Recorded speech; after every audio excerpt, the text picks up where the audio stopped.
This podcast is brought to you by Audible, the world's leading source of audiobooks.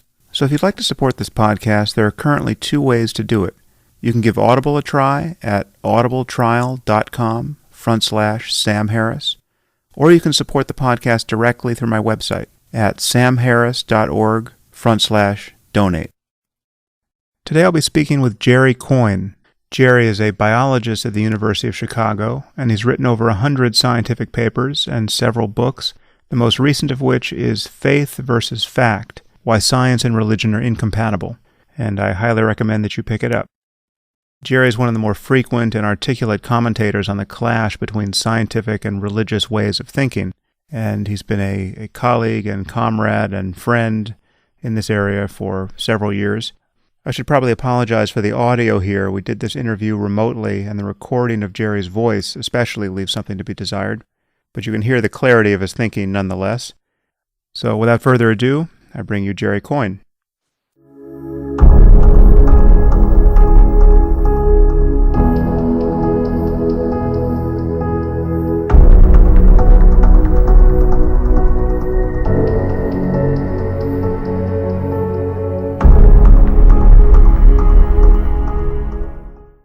Hey, Jerry. How you doing?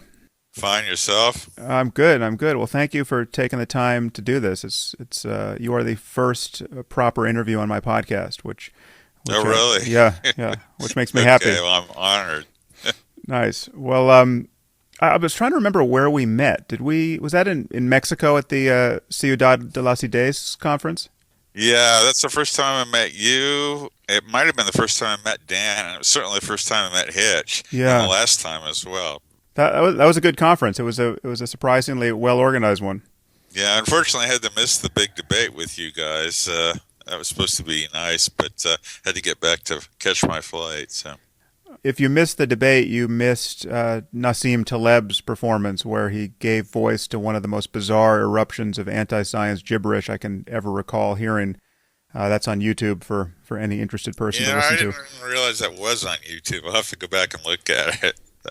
It was amazing. He insinuated himself into this debate that was already too crowded with like 3 or 4 people on each side, and he insisted that he had something of compelling interest to all of humanity to say, and then he got up there and just laid down a word salad of a sort that... Well, I guess you're used to word salads in these kinds of debates. Yeah. I also remember from that conference, this was the first time I witnessed just how different a human organism Christopher Hitchens was than myself. I don't know if you recall, but it was like a 3-hour drive to Mexico City from where the conference was because the traffic was so brutal at every hour of the night. Yes. And he had to go to D.C. The next day. So he was flying in the morning. He had like a 6 a.m. flight from Mexico City, and he had an event that night in D.C. And I met him at the bar at midnight where he was having a scotch and a club sandwich, and he was not planning to sleep. He was just going to get in the car, get on the plane, go to D.C. and perform again that night. He had amazing stamina, that guy, especially given the way he abused his body. I'm glad I got to meet him once before he died. So. Yeah. Well, I want to get into the topic of your new book, but just a couple of questions about how you got in a position to write it. First, how did you get into science, and what is your current focus in biology? Well, getting into science, people have asked me that, and that's not clear. If I were to name something, I suppose I'd say it was my parents, because my dad was an animal lover. So from the very first, I can remember he was always dragging us to zoos and things. And then when I was a kid, they bought me all kinds of science books, the Golden Book of Geology, the Golden Book of Dinosaurs, that whole series. And I didn't really choose science as, I guess, a profession until I went to college, and I took an introductory biology course that was taught by an evolutionary biologist, a guy named Jack Brooks at William and Mary. He was extremely charismatic, and that's all it takes, basically, to, for the tipping point. From that point on, I was hooked on evolution, and studied it throughout college and then went to graduate school. So that's how I became a scientist. My area of research has been pretty much through my career, with a few digressions, the origin of species. That is, how one lineage can branch into 2 or more lineages. What are the genetic changes that accompany the origin of species? that make these different lineages reproductively separated from one another? And are there any generalities or regularities in this process that we can study? And which genes are involved in that process? So I was basically taking up the question that Darwin started with his book, The Origin of Species, which he, of course, neglected to answer. He didn't say anything about the origin of species. He talked about how a single species would evolve. And that question lay pretty much fallow until about the 1930s and 40s, and then became fallow again. And I was interested in it, so I started working on it when I went to graduate school. And you're working in Drosophila, or what animals? Yeah, and fruit flies. If you want to study the genetics of how species form, genetics defined in a hard way, then that means doing crosses, not just sequencing DNA, which we couldn't do anyway when I started it. So if you want to, for example, find out where and how many genes distinguish two closely related species for a character like, the sperm motility or behavioral isolation, mating discrimination, or any of their traits, like how they look different or anything, there's no way around that, even in these days of DNA sequencing, except to cross them. And fortunately, in fruit flies, many closely related species can be crossed under lab conditions, and they have a generation time of about 10 days to 2 weeks. So you can go through 30 generations of genetic manipulations in a year, which makes them ideal for this kind of study. Right. Of course, you can't do that with any other organism, except maybe, flatworms or something. But at least for studying flies, I've gotten a good deal out of that system. Yeah. And so now you also spend a lot of time policing the boundary of science and non-science, and you've been a very vocal critic of religious dogmatism, and a real ally of mine on that front. And you have a blog, Why Evolution is True, that you do most of that writing on, and now you have a couple of books. The first, Why Evolution is True, where you go into the details of answering that question, and your new one, Faith versus Fact: Why Science and Religion Are Incompatible, deals with the collision between science and religion very directly and very usefully. It's a book I highly recommend people read. What percentage of your time now are you allocating toward doing primary science, and what percent is this more public communication of science / defense of science against unreason? Well, I'm sort of at the tail end of my scientific career. I turned 65, and I'm actually going to retire within a year. So the amount of new research I'm doing is zero, but I'm cleaning up what I have done, which means writing the final papers that I got on my last grants and everything.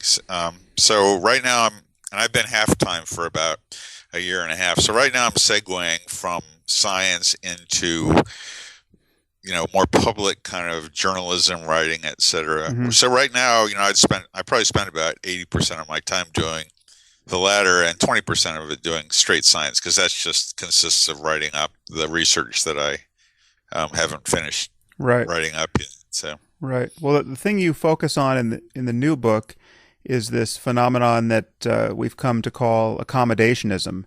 Can you explain what that is? And do you know? Did you coin this word? Where did this word come from? Coin is a good good verb for that. I think I did, but I'm not sure. It's one of those words that I use a lot, and I think people got from me, but I'm not sure I'm the originator of it. So since I don't know that, I'm not going to claim credit for that neologism. But, it is a good one, and people have picked it up. In terms of what it means, it's a view that is held by both believers, agnostics, and atheists themselves sometimes, that there is no inherent conflict or any kind of conflict between science and religion. There are various ways that you can couch that compatibility thing, but that's basically the view, that there is no conflict between the two areas. And was the first clear and clearly wrong-headed expression of this Stephen Jay Gould's non-overlapping magisteria? Where do we get this notion of a fundamental compatibility? Yeah, actually, he's the guy that made it famous, but I think I have actually the book here. I can find the first expression of it in 1925 by Alfred North Whitehead. I just have a quote from him here that says that, remember the widely different aspects of events which are dealt with in science and religion respectively. Science is concerned with the general conditions which are observed to regulate physical phenomena, whereas religion is wholly wrapped up in the contemplation of moral and aesthetic values. On the one side, there's the law of gravitation, and on the other, the contemplation of the beauty of holiness. What one side sees, the other misses, and vice versa. So that's Whitehead in 1925, Hmm. anticipating Gould by 74 years, saying basically the same thing, that it's the separate magisteria view. Gould, of course, made the view famous because he was a famous scientist. The public lapped up his works, and he wrote a whole book on this, what he calls the NOMA, or non-overlapping magisteria hypothesis. Plus, everybody loved the idea, why can't we all get along? That's a very popular idea. You can't be wrong if you say something like that. And, it was a famous book. But, you see this kind of view of non-overlapping magisteria scattered throughout the discussion of science and religion, throughout the 20th century. Just to be clear about what non-overlapping magisteria are, so the idea is that there are these two domains of expertise that are separate, and one is the purview of religion, the other is the purview of science, and they don't overlap. So in principle, there can be no conflict between science and religion.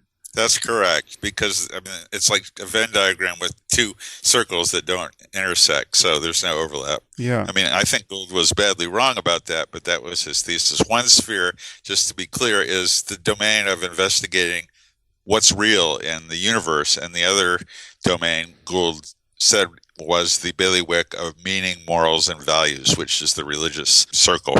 Yeah, I just can never understand why this idea has a half-life of more than like 90 seconds among smart people. Because clearly every religion is making claims about certain invisible things and certain ultimate fates really existing for people and souls and various corners of the cosmos. There are invisible spirits, there are souls, there are gods, there's a hell you can go to or successfully avoid. These are all claims about the way the universe is, and how someone like Gould could think they don't trespass on the terrain of science. I can't even begin to see how this confusion is arising in someone like him.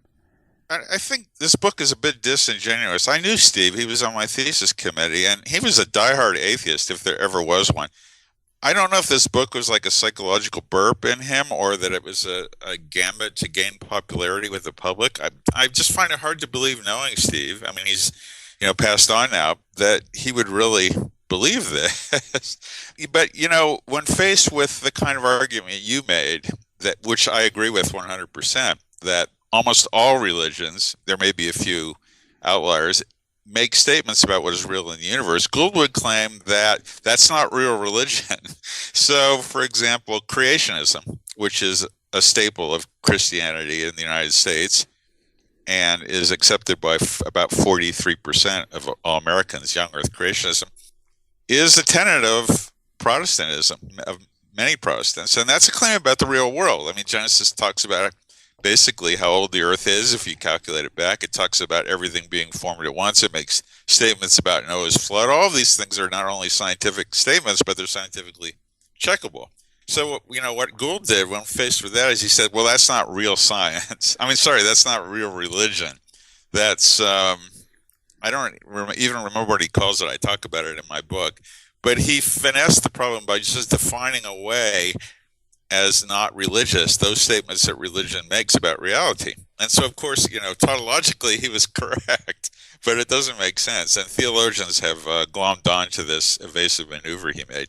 Now, in some circles, it's still popular to deny that religion does not make statements about reality. There was an article by Tanya Luhrmann in last Sunday's New York Times referring to another paper by I think a Belgian philosopher, who claims that religious statements of fact aren't the same as the kind of fact that we think of when we say there's a table here, or, the earth is 10,000 years old. They're what he calls statements of religious credence. They don't have the same factual or epistemic content as factual statements. So there's a whole lot of so-called sophisticated religious people who take a different tack from Gould and claim that religion is not about factual statements at all. And, I would take issue with that, and I assume you would too. So, they too would sign on with Noma. But most theologians have rejected Steve's statement because just on the religious side, because they recognize that their own faith makes claims about reality. To take Christianity as the example, if you think that Jesus really existed, you're making a claim about a historical person.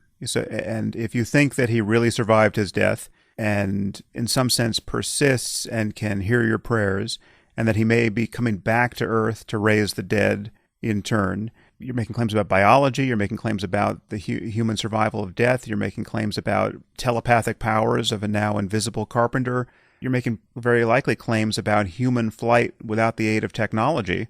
Yep. I mean, it's very frustrating. This is, as you, I think, suggested, also related to the idea that many people have that religious beliefs don't actually lead to any significant human behavior in this world, because religious beliefs are in principle vacuous and they're only about solidarity and community and finding this sort of nebulous meaning in life. They don't actually lead to concrete behaviors that we need to worry about. So jihadism is not the result of what any specific Muslims believe. It's politics, it's economics. And so religious belief is not worth worrying about. It's an attitude that many of our fellow atheists hold, and that therefore they see no reason to oppose people's religious certainties, even when they're seeming to encroach in the public sphere and in the kinds of public policies that members of our own government want to enact. They continually doubt that religion is at the bottom of those policies, whether it's opposition to gay marriage or embryonic stem cell research or whatever it is in the context of the United States. And I find it incredibly frustrating to interact with this kind of denialism, which is the other side of what you're calling accommodationism. Yeah, it's interesting. There's actually two claims there. The first one is that religion does not make any meaningful statements about reality. And the second claim, which can be separate from that, is that religious beliefs don't lead to behavior. I mean, those things aren't necessarily connected with one another. But it would be an interesting exercise to see if those people who claim that religious beliefs don't have epistemic content are the same people who deny that, for example, belief in the Quran leads to suicide bombing. I think somebody like Karen Armstrong would instantiate both of those views. Yeah, she has this apophatic view of religion that you can't say anything about God, and of course she goes around and claims that everything that bad that religious people do is not based on religion themselves. So, you know. Well, Scott Atran, the anthropologist, has linked those two ideas very explicitly in the way he talks about Islam, that these beliefs, religious beliefs, are in principle vacuous. They have no propositional content about the world that could motivate anybody to do anything differently, and therefore nobody does anything differently on their basis, i.e. nobody blows himself up for that reason. Yeah, I was going to say, I think we had something like a bit of this conversation when you were here in Chicago last, and I would like to ask those people, okay, what would it take to convince you that they really were motivated by religion? I mean, they're like theologians in a way that there's nothing you can tell them to disabuse them, or no evidence whatsoever that would convince them that they're being motivated by religion, because they can always think of a way that it's something else. So I'd like to ask them to write down a list of, okay, what would it take you to show that? I mean, I saw your interchange with Atran. I guess it was in 2006. I read that yesterday, and I was simply astounded that he could say the things he did about, I mean, and then you showed a video of a Muslim preacher reciting from the Quran, and you said it was very moving. And I looked at that, and it was. The words were beautiful. The musicality was great. And he was talking about hellfire and how, and people were weeping. It's hard to believe that any kind of emotional reaction like that could not be caused by belief in the propositions that the preacher is actually laying out at the time. It wasn't the music that was making him cry. It was the fact that they were part of this great movement of belief. So I think to anybody who's not blinkered by some kind of accommodationist desires, it's palpably obvious that so much behavior is motivated by religious belief. I mean, look at creationists. If they don't really believe in the tenets of Genesis, why are they trying to force them to be taught to everybody in schools? Why are they opposing evolution if it's just some kind of, metaphor that they see in Genesis? I don't think that's the case. I think they really do believe that the words of Genesis are true, and that's borne out by polls that show that a substantial proportion of Americans take the Bible as literal truth. Yeah, and you made in that conversation in Chicago the very useful observation, which I have now reiterated many times, which is this is a double standard that people like Tran and Armstrong and everyone else has not copped to, because they never ask that we justify or that we doubt the political or economic rationales put forward for human behavior. Yep. So, for instance, when someone like a member of the KKK says, I'm doing all this stuff because I hate black people, I'm really a racist, and this is my core political ideology, nobody doubts that racist hatred of black people is really motivating this person. We would never try to look for an underlying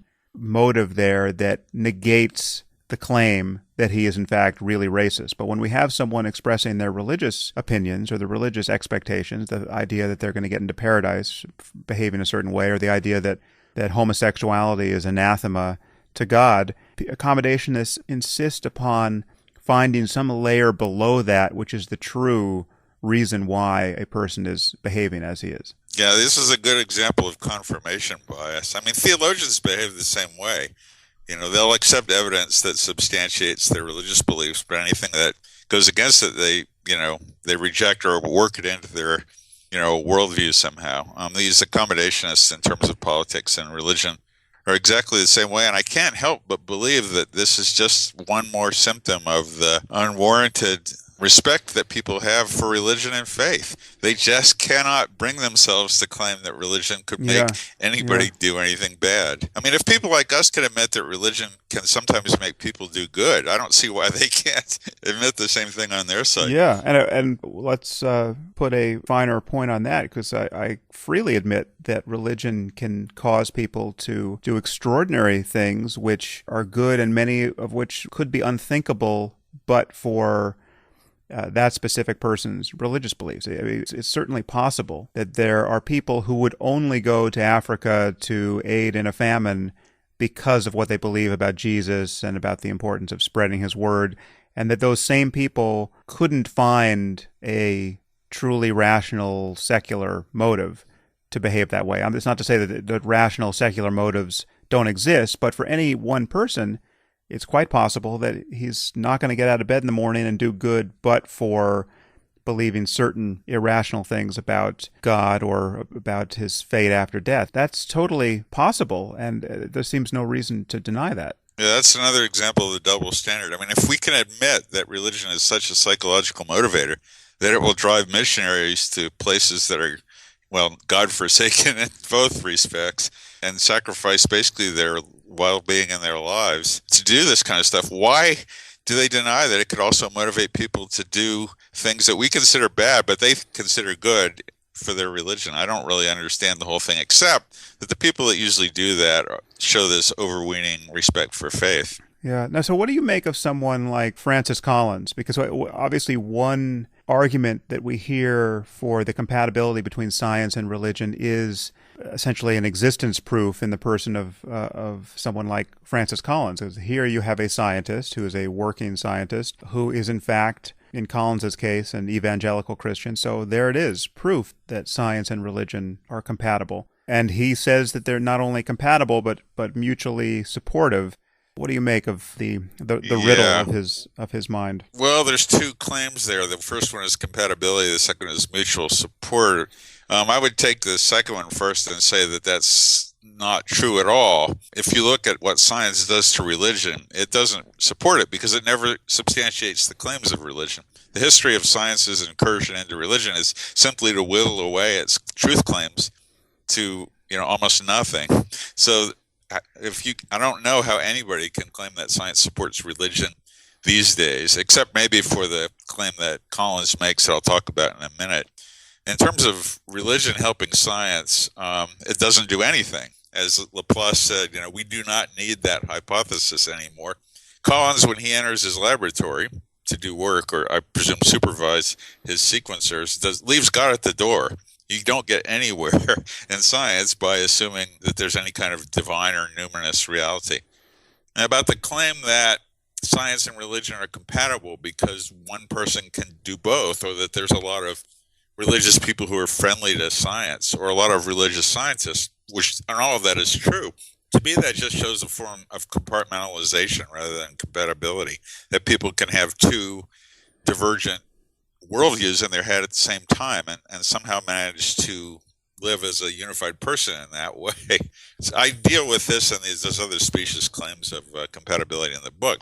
But my response to Collins would be, well, Catholicism and pedophilia are compatible because there's a fair number of Catholic priests who are pedophiles, and they don't think there's anything wrong with that. Well, that's compartmentalization. That's not compatibility. So showing that one person instantiates two sort of conflicting views is not, for me, an argument in compatibility. Or if you want to be a little less invidious, you could say science and creationism are compatible because, after all, there are some scientists who are creationists. Not a lot, but there are some.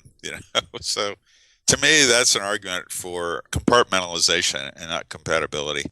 I mean, my view is not that you can hold both views at the same time as an example of compatibility, but that the two spheres approach their ways of finding truth in completely different manners. And that's what I define as compatibility, how you seek and find out what's real in the universe. Right. Well, say more about that. So what really is the conflict between religion and science as methodologies and ways of arriving at truth claims? Well, I have it all summed up in this aphorism I like to use, which is that in science, faith is a vice, and in religion, it's a virtue. It basically comes down to faith. I mean, that's why I call my book Faith versus Fact.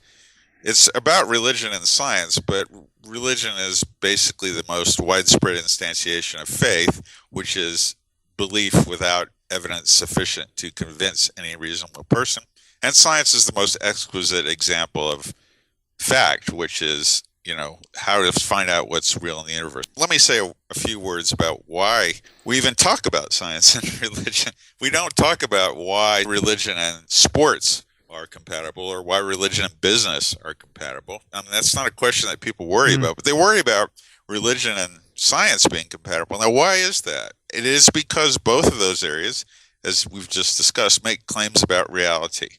And any theologian worth his or her salt is going to admit that. You mentioned some of those realities, Jesus, the resurrection, the afterlife, hell, and things like that. So, in a way, religion is a science in that it makes claims about reality and it has hypotheses. But it's a pseudoscience because when its way of finding out what's real, or its way of substantiating its claims, is based on faith, authority, dogma. It's not the same method that scientists use when they test their claims. So the basic conflict is when you make a claim about what's real, how do you find out whether that claim is true or not?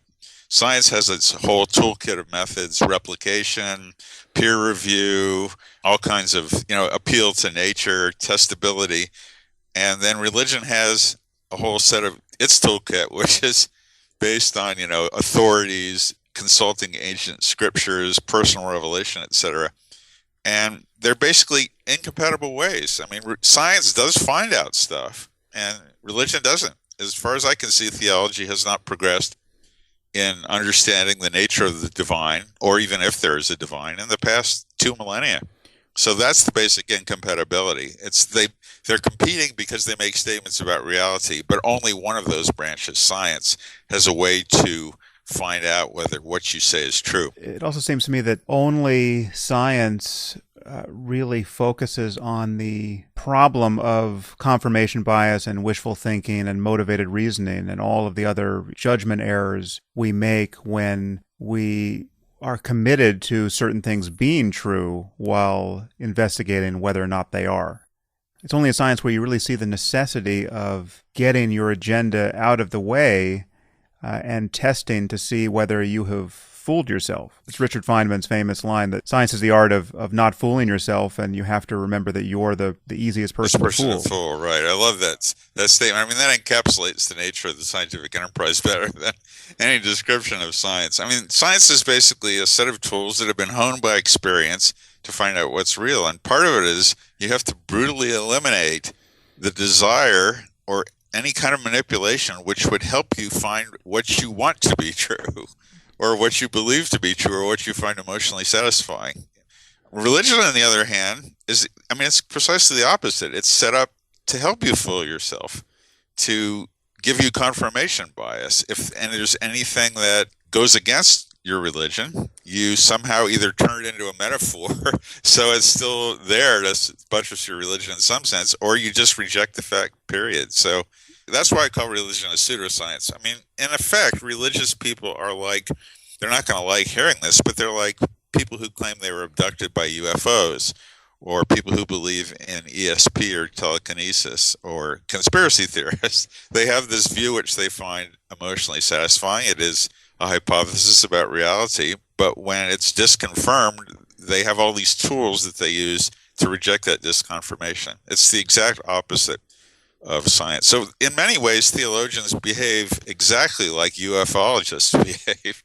The ways that they reject information that they don't like are very similar. The flip side of that is they use the consoling experience they get from believing certain things as evidence of the truth of those propositions. There's this lack of attention to the difference between believing something because you have good reasons to believe it and believing it because of the way it's being true would make you feel. Yeah, that's the whole revelation bit. And I guess that's the subject of the varieties of religious experience, William James's great book, that, the religious experience is a personal experience. You've had a revelation and it's made you feel good. So. Right. Well, it's not to say that you can have personal experiences that would be evidence of something. They don't equip you to say anything about the universe at large, but you can have a personal experience of a radical change in your life, which tells you that something has happened, yes. Whether meditating or praying or fasting or whatever precipitated it, the utility of that practice may then be easily demonstrated by just noticing changes in your experience. So it's not that experience is of no value in considering, what is worth paying attention to and how you want to live. It's just that the idea that among the reasons for believing something to be true is how that truth makes you feel, that is something which science ruthlessly and quite appropriately dissects out of the truth-gathering enterprise. True. Whereas religion makes a virtue of that very delusional mechanism, where I'm seeing the universe the way I'm seeing it because I want it to be that way. I wouldn't want to live in a universe where there was no God. I wouldn't want to live in a universe where I'm not going to be reunited with my loved ones in an afterlife.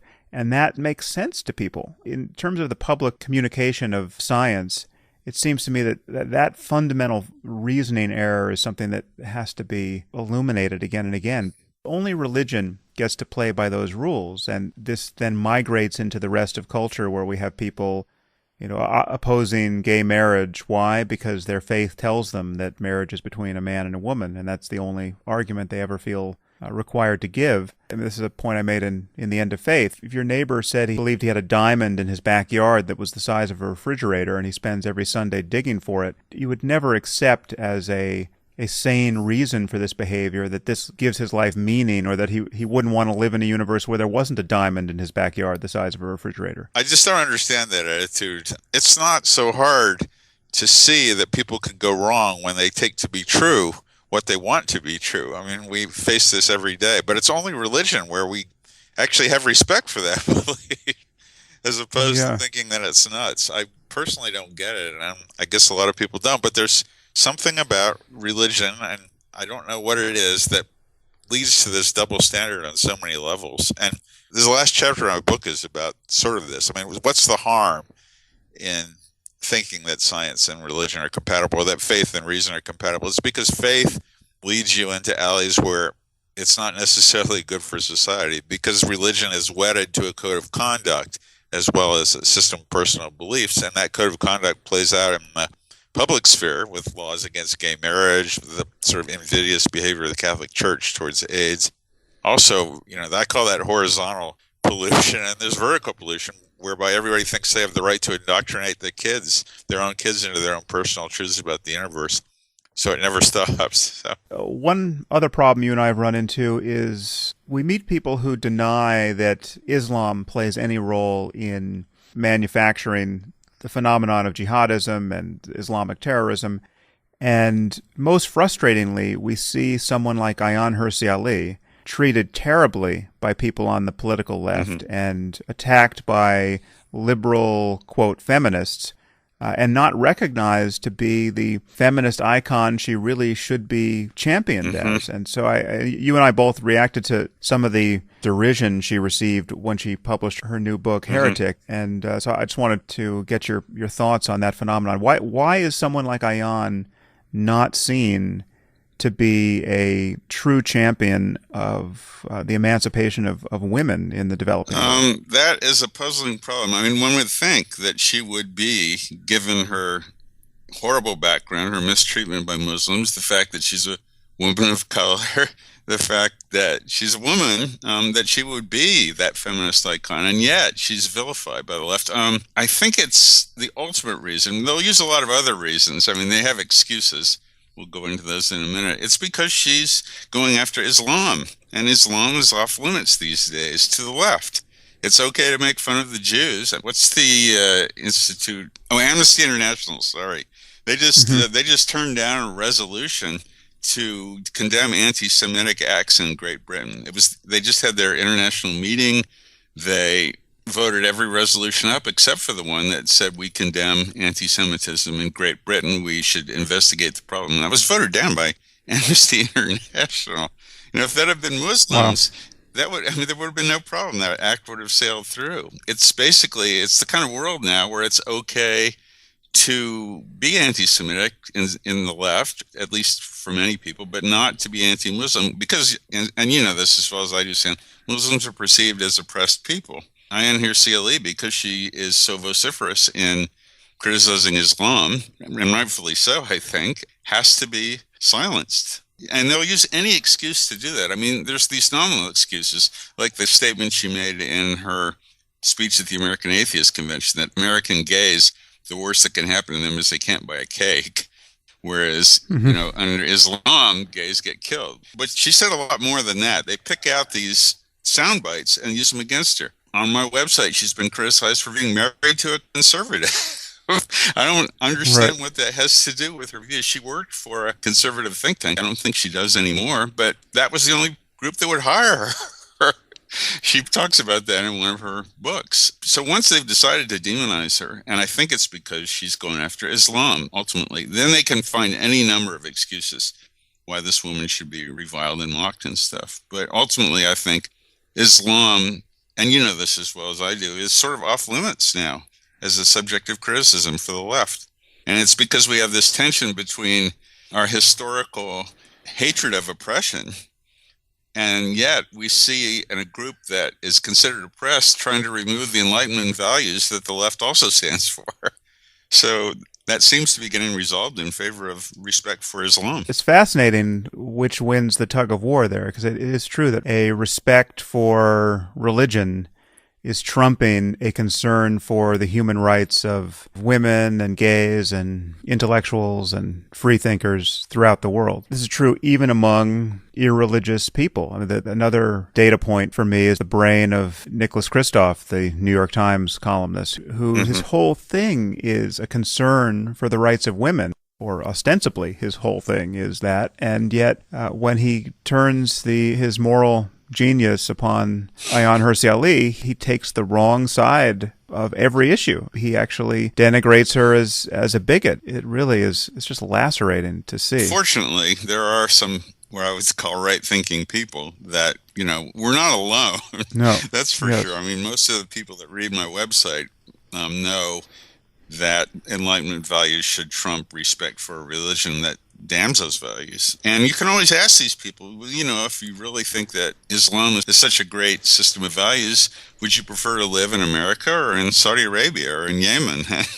and especially if you're a woman. I mean, I don't think there's any question about which way those people would answer. Yeah. I find it all very puzzling. A few of those conversations I have said to my interlocutor, I actually think what you're saying about Islam and about multiculturalism is probably true. And so I'm just wondering what you think about my current plan to send my 6-year-old daughter to live with a Taliban family for a couple of years to get to get a closer appreciation of their culture. And no one with a straight face can say, well, that is, responsible parenting on my side. And yet it's implicit in their view that there is nothing wrong with radical diversity of attitudes towards the treatment of women and girls. And that's part of the whole left dilemma.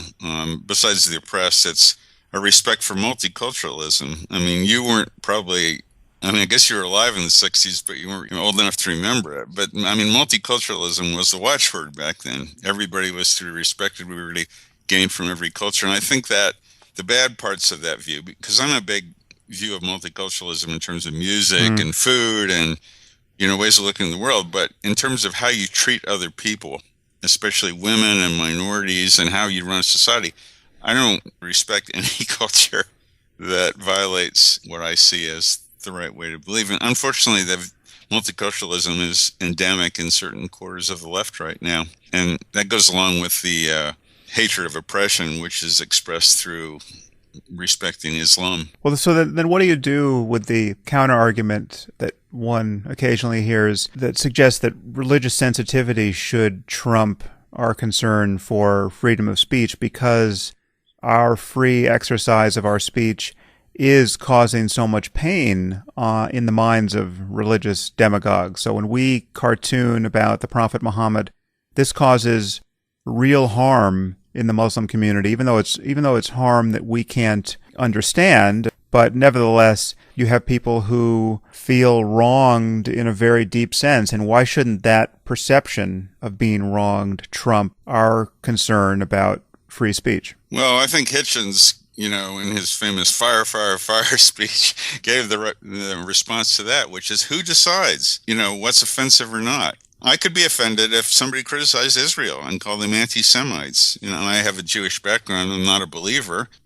But, I do get offended when I see people demonize Israel and leave Hamas alone. But I don't tell them to shut up. Once you get into the game of anybody whose feelings are hurt has a right to shut the other side up, then that leads to a situation in which everybody shuts up.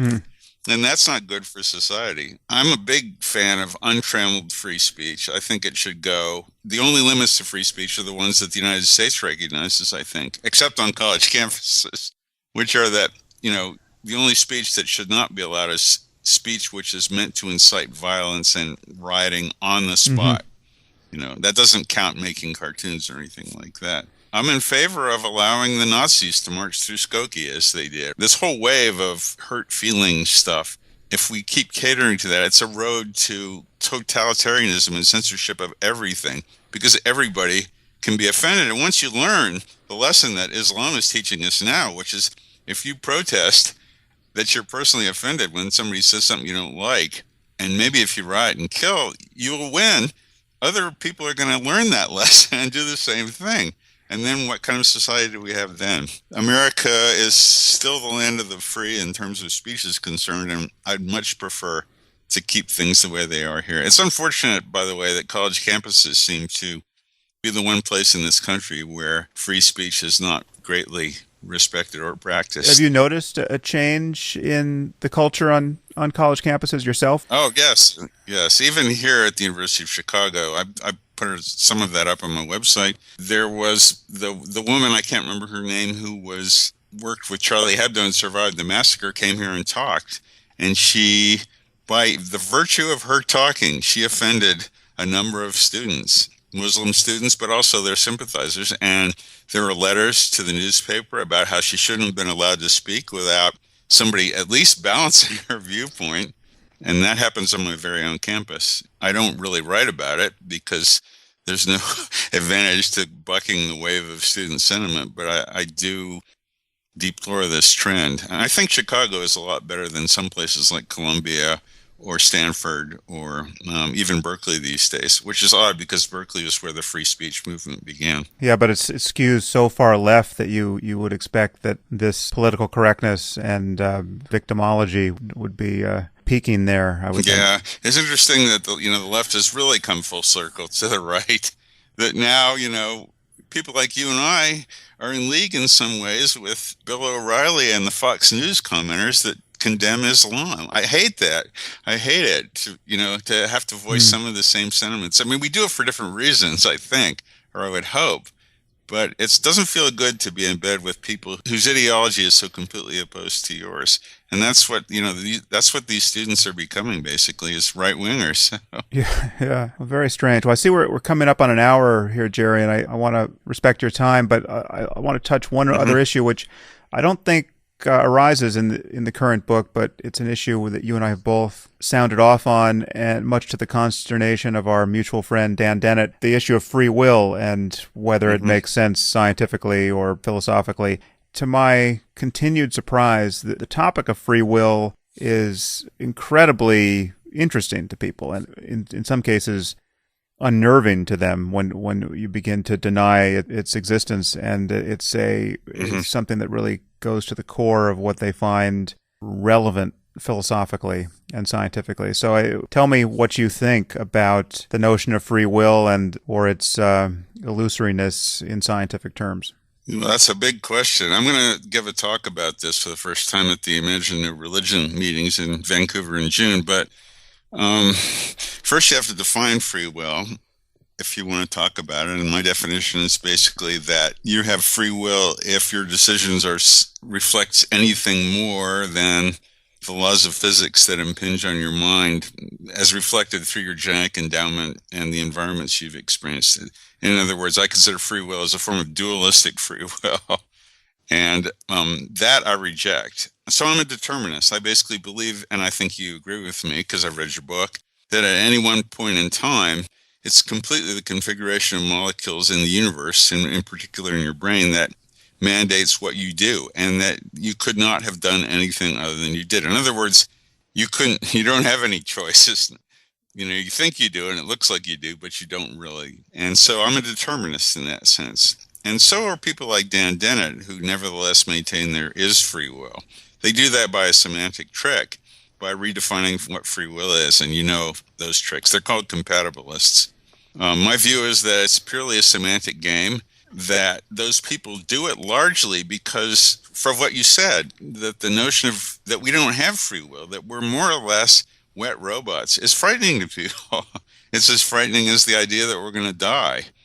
Now, we have to accept death because we see it all around us, but it's harder for people to accept that your brains are reflecting the laws of physics, and so they reject it. Even Steven Weinberg at the naturalist meetings in Stockbridge a couple years ago, as a physicist, a determinist, and an atheist, would not accept the fact that he could not have decided otherwise at any given moment. So if somebody as smart as that finds free will so appealing that they'll believe it regardless of all the evidence, then you can see how seductive a notion that really is. It's interesting. I now notice an unhappy analogy and really symmetry between the compatibilism versus our version of determinism on the one hand, and accommodationism, which we've been talking about for an hour, and the recognition that there is a zero-sum contest between faith and reason, or religion and science. Right. They have a non-overlapping magisteria idea. That's right. Here. I see people like, and let me say, because Dan's going to hear this probably, and so let me say, Dan, I love you and I'd hug you if you were here, but I don't agree with your views on compatibilism at all. I think that compatibilists who redefine free will to mean things like free will means doing something without a gun to your head or without being locked in prison or that humans are complex, and so we have a lot more inputs that go into our outputs, and that constitutes the redefinition of free will. It's a lot like theology. First, in several respects. First of all, because they redefine something, which is free will. In the case of theologians, it's God, so that it is palatable to people. It doesn't disturb them so much. They're immune to challenges. It's basically a semantic game. They play the same game, and they do it like theologians because they think that society that doesn't believe in free will is going to run amok. I mean, people have said this explicitly. Dan said it. Eddie Namias, I'm not sure that's how you pronounce his name, has said it. They think that if we realize that our behaviors are really determined, we're going to become either nihilists or criminals. It's odd that Dan says this because he criticizes belief in belief. That is, the belief that religion is good for other people, if not for you.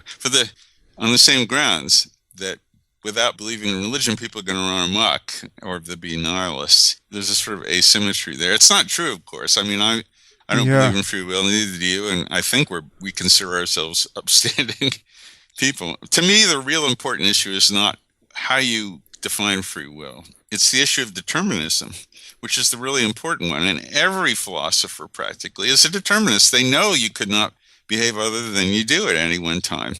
And yet some people will say, well, okay, that's still okay. We have a form of free will. I think, as you say in your book, that's you could construe that as saying we're puppets that love our strings. So there are some aspects of this that I find surprising when I've tried to unpack what I think are the moral implications of believing what we believe about determinism and therefore a person's ability to do other than what they do.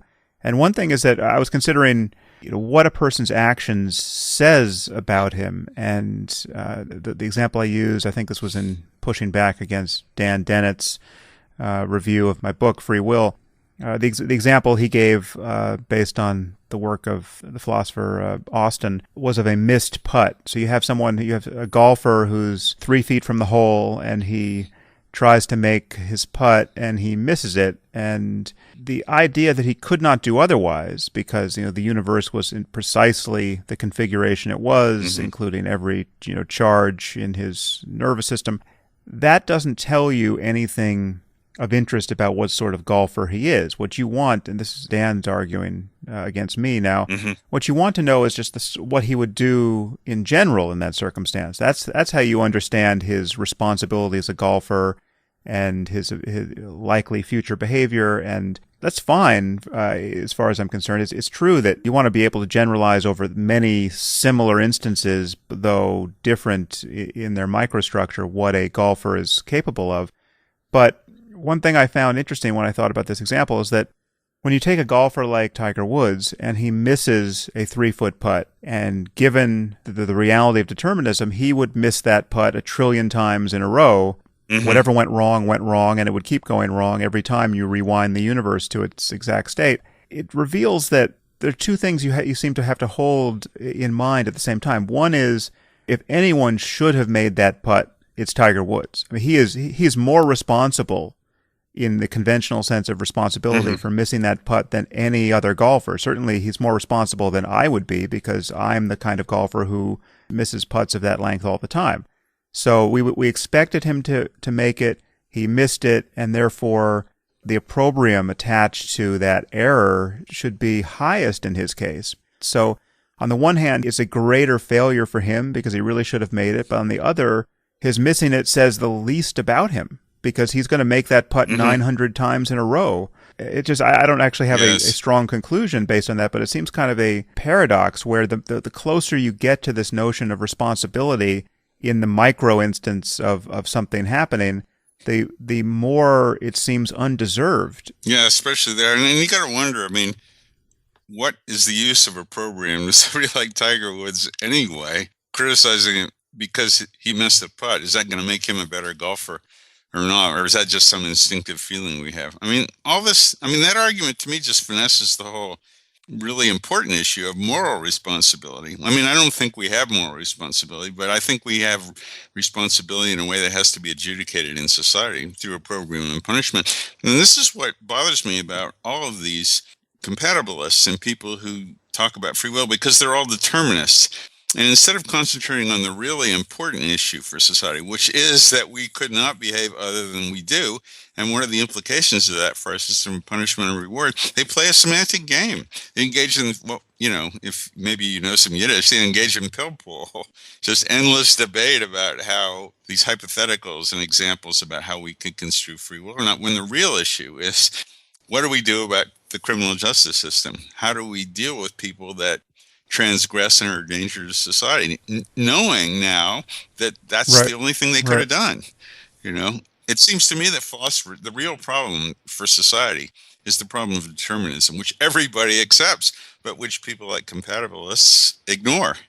And I don't understand why they prefer to play these semantic games than deal with the one thing that we all agree on, which is that we could not do otherwise than what we do. Right. And just to be clear here, to say that we could not do otherwise is not to say that certain punishments don't deter certain classes of crime, or that people can't learn to behave better than they have in the past, or that rehabilitation of certain criminals is possible or not, or the cure of certain psychological problems is possible or not. I mean, it still matters what a person does or is done to him, and people can be discouraged successfully in many cases from misbehaving based on the kinds of laws we enact and the kinds of punishments we lay down for them. But it's not, in any specific instance, a person does exactly what he in fact does based on a concatenation of causes that precede his agency. His agency is just an expression of everything that has made him what he is in that moment. And we recognize that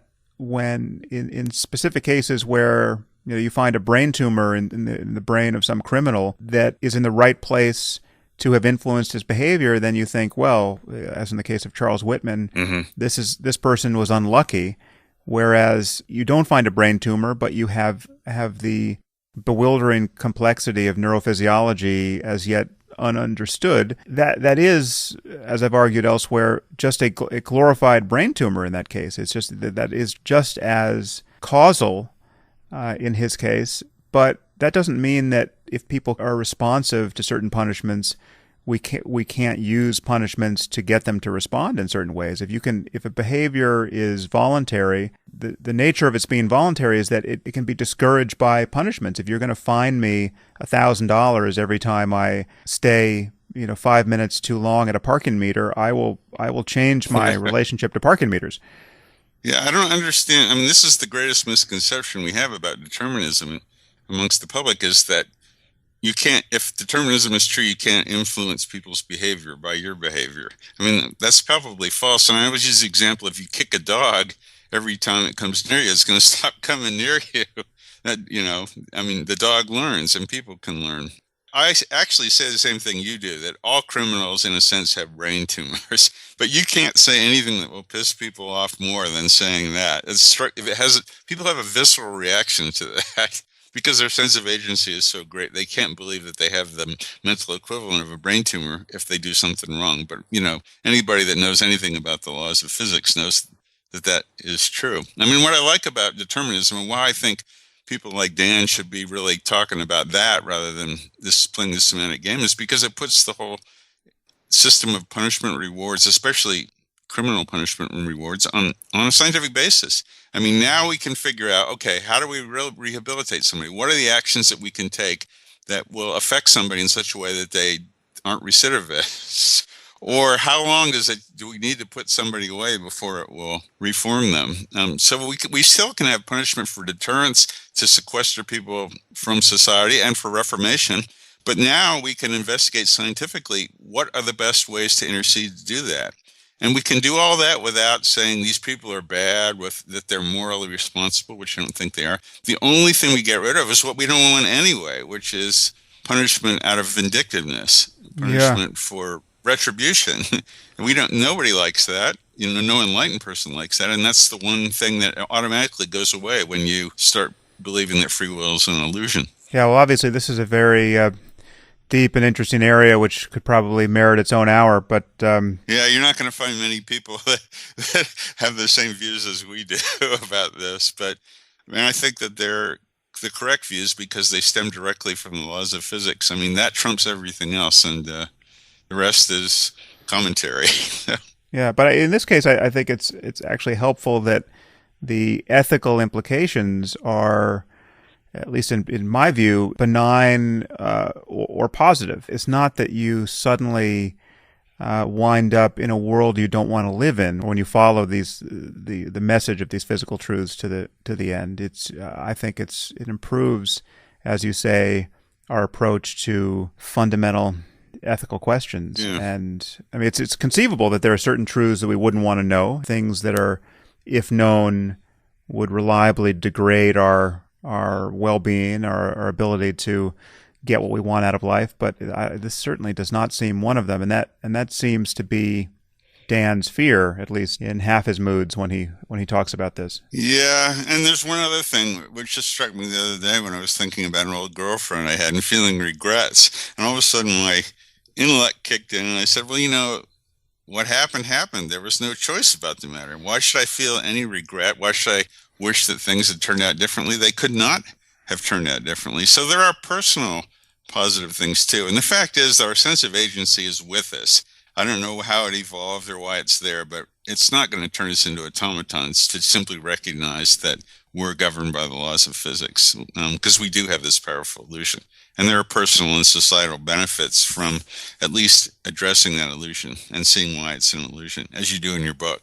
Yeah. I mean, honestly, just to go one epiphany further, I don't actually have the illusion when I pay attention. I mean, for me, a moment of, what I would call mindfulness or meditation is synonymous with just noticing that everything arises on its own, including thoughts and intentions and preferences and fears. It's just, everything is just springing into view, whether it's a matter of just the phenomenology of my own mental life or things, perceptual experiences that I notice in the world or my perceptions of the world.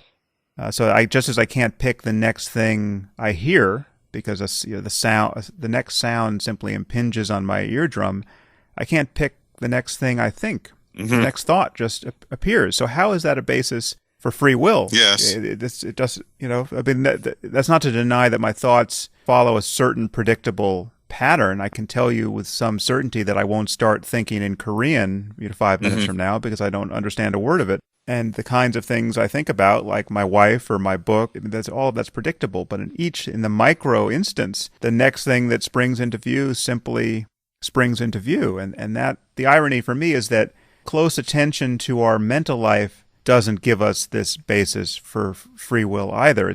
Most people think that there's this very strong experience of free will that we just can't figure out how to square with reality. But if you look closely, I would argue the experience itself begins to break apart. And again, its breaking apart is not harmful to you. Yeah, that's a level of spiritual advancement I haven't attained yet. I agree with you completely. Right. I'm just wondering if this is just a personal question. So do you live on two planes at once then? When you go into a restaurant and you order a steak, are you thinking about ordering the steak when you do that? I mean, you're aware that this piece of meat floats into your mind and, wondering where it came from, or because that seems a very different way of living than most people do.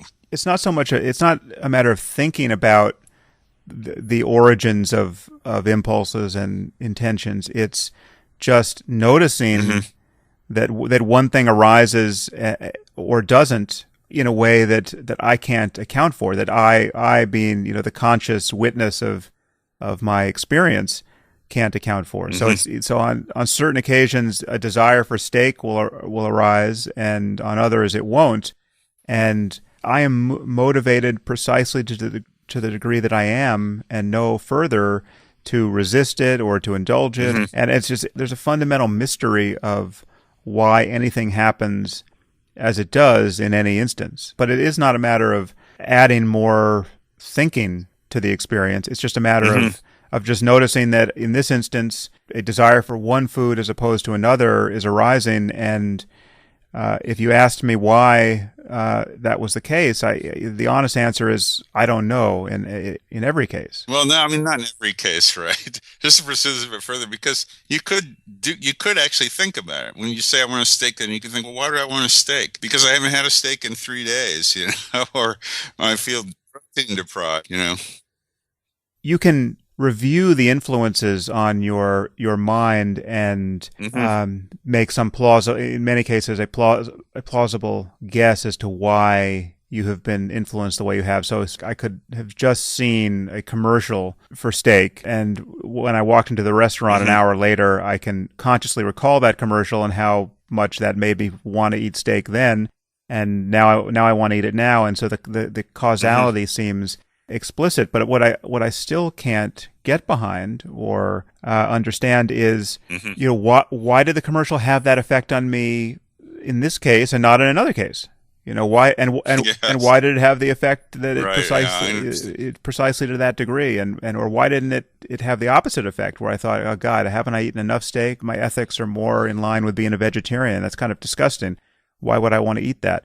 We get buffeted around by the world in ways which, yes, they kind of causally account for why we do what we do in many instances, but we still can't account for why those causes are effective in one case and not in another, and why we fall off our diet and jump back on it and fall off again in precisely those moments we do. It's just, I mean, again, it's Tiger Woods missing a putt and making the other and not being able to account for why it went that way in that instance. So yeah, I understand what you're talking about. Well, all I can say is that we have a long way to go before most people are convinced that their behavior is determined. I mean, I think that's the prima facie truth, but, you know, our illusion of agency is so strong but I think it's an important endeavor. I really do. And I wish that philosophers would turn their attentions to that instead of word games. So. Yeah.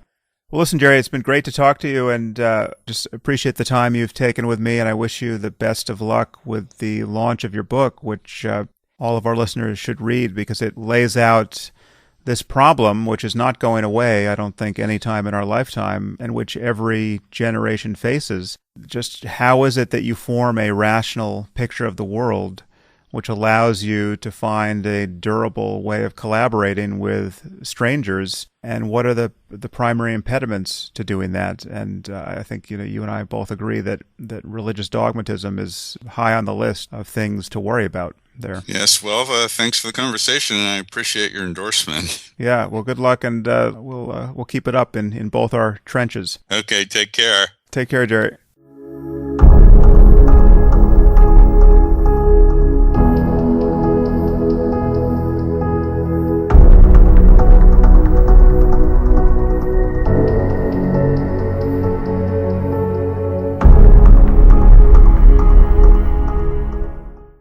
If you enjoyed this podcast, there are several ways you can support it. You can leave reviews on iTunes or Stitcher or wherever you happen to listen to it. You can share it on social media with your friends. You can discuss it on your own blog or podcast. Or you can help fund it directly. And there are two ways you can do this. You can try a membership at Audible, the world's leading source of audiobooks, at audibletrial.com/Sam Harris. Or you can make a donation through my website at samharris.org/donate.